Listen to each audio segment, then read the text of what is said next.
자, 모평균의 추정을 한번 해볼 건데요. 모평균의 추정의 정확한 의미랑 그거의 유도 과정까지 좀 자세하게 다뤄볼 거예요. 사실은 이렇게까지 자세하게 할 필요는 원래는 없지만 공식 활용하는 부분이 대부분이라 그래도 이제 이 공식이 어떻게 나왔는지에 대해서 짚고 넘어가려고 해요. 일단은 모평균의 추정이라는 게 무슨 말이냐면, 자, 이 여학생이 하는 말 봐요. 내 키가 평균인지 궁금해. 우리나라 고등학교 2학년 여학생 평균 키를 조사하지? 어떻게 조사하지? 라고 하는데, 네, 남자가 대답을 하죠. 우리 고등학교 2학년 여학생 평균 키와 비슷하지 않을까? 자, 우리나라 고등학교 2학년 여학생. 여러분, 고등학교 2학년 여학생이 총 어느 정도 되냐면, 약 한, 내가 20만 정도가 됩니다. 걔네들 다 조사해? 이거 좀 힘들잖아. 그러니까 이제 이 남학생이 뭐라 그랬냐면, 우리 고등학교 2학년 여학생만 해보재. 그 얘 몇 명이야? 많아봤자 한 200명, 150, 200명 되겠죠. 그쵸? 200명만 조사해도 되지 않을까? 그러면 여자애가 이제 물어보죠. 야, 20만 평균이랑 200명 평균이랑 같아? 라고 물어보겠죠. 그쵸? 나중에 이제 앞에서도 배웠지만, 요게 뭐냐면, 이 여학생은 뭘 조사하고 싶어 하는 거냐면, 모평균을 지금 알고 싶어 하는 거. 모평균을 알고 싶어 하는 건데, 이 남자애는, 야, 모평균을 굳이 구하지 말고, 우리 학교 애들만, 즉, 표본 평균만 구해보면 되지 않을까? 라고 물어보는 거예요. 그러면은 이제 이 문제가 생기죠. 얘랑 똑같아 안 똑같아? 똑같지는 않단 말이야. 그치? 절대 똑같지는 않겠죠. 당연히 20만 평균이랑 200만 평균이 똑같지는 않을 텐데 비슷한 성질들을 뽑았기 때문에 약간 유사하긴 할 거예요. 그쵸? 그러면은 이제 수학의 이걸 해결해 줄 수 있는 게 뭐냐면은 이 모평균을 이 표본 평균 가지고 얘를 역으로 추정을 해보자는 거지. 추정을 해보는데 그 추정하는 거에 신뢰도라는 게 있는 거예요. 이걸 95% 정도 정확하게 역으로 추정할 수도 있고 한 99% 정도로 역으로 정확하게 추정할 수도 있는 거예요. 그 방법에 대해서 우리가 지금부터 알아볼 거예요. 자, 우리가 일반적으로 이 모집단에 대한 정확한 모든 정보를 모르기 때문에 그 모집단의 평균, 모집단의 표준 편차 요런 거를 좀 알고 싶어서 표본들을 뽑았어요. 여기서 이렇게 뽑아온 거죠. n개를 뽑아온 거예요. n개. 이거를 다른 말로 하면 표본의 크기라고도 합니다. 표본의 크기인데 크기라고 해서 뭐 크기는 또 뭐야라고 하는데 이거 다시 말하면 개수입니다. 표본의 개수. n개 이렇게 뽑아와서 얘네들 가지고 뽑은 얘를 뭐라 그래요? 표본 평균. 그 다음에 얘는 표본 표준 편차라고 합니다.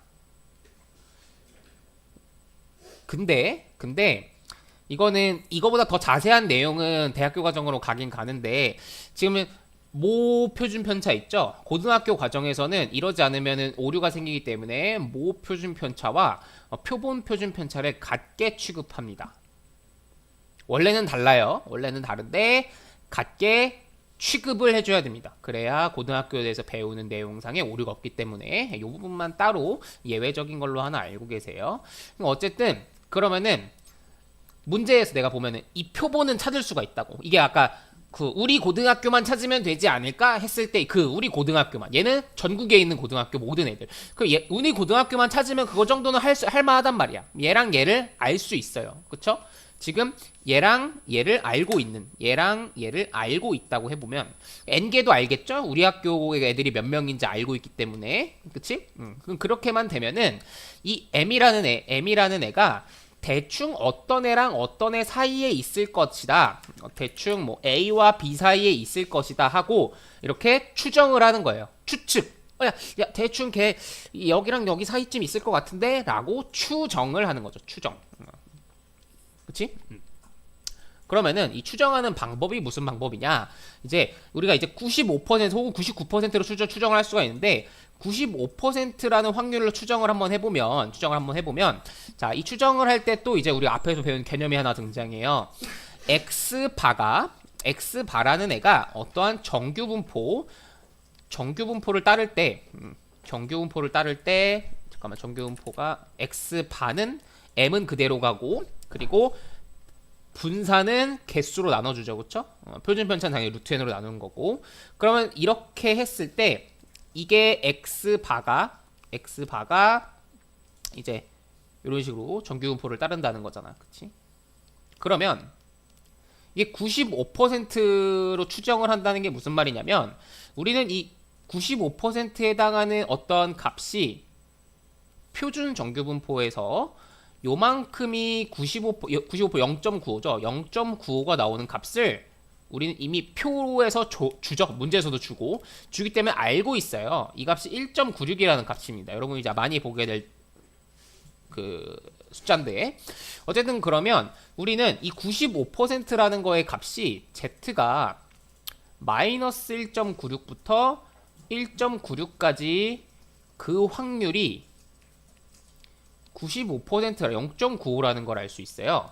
자, 그러면은 근데 우리가 찾고 싶은 거는 m의 범위란 말이야. 그치? 근데 m의 범위를 어떻게 찾냐면 여러분 z는 이거를 따른다 그랬을 때 표준화 공식이 루트 n분의 표준 편차의 x바 마이너스 평균이죠.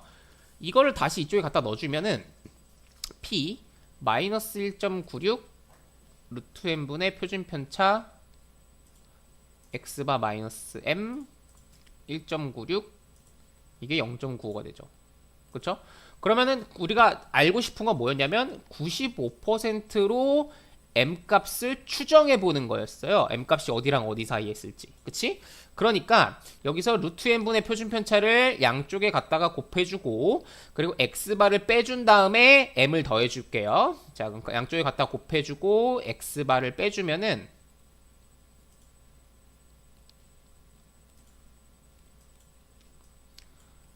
1.96 루트 n분의 표준 편차 마이너스 x바 이렇게 되죠. 그쵸? 0.95 이거 똑같죠?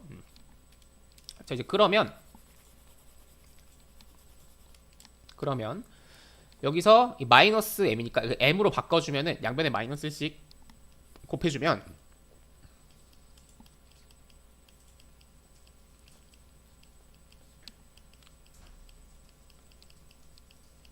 이렇게 되겠죠. 그쵸?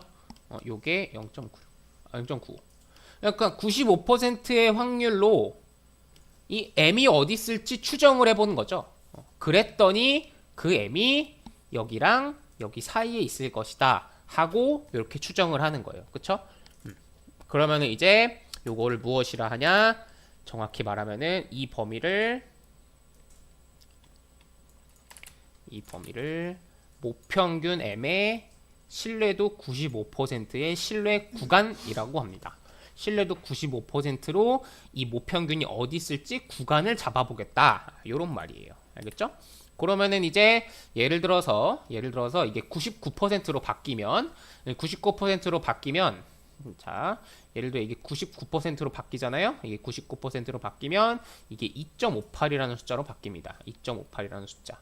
그럼 여기서도 얘가 2.58일 거고 여기서도 2.58일 거고 그럼 마지막에 곱해지는 이 1.96이라는 값이 2.58인 거고 2.58인 거겠죠. 그쵸? 그리고 얘는 0.99가 될 거고 그치? 요런 식으로 이제 유도를 하고 그런다고 생각을 하면 됩니다. 사실상은 이제 뭐 수능이나 내신 문제를 풀기 위해선 그냥 요 공식 있죠? 요 공식만 잘 외워주면 되는 그런 문제예요. 알겠죠?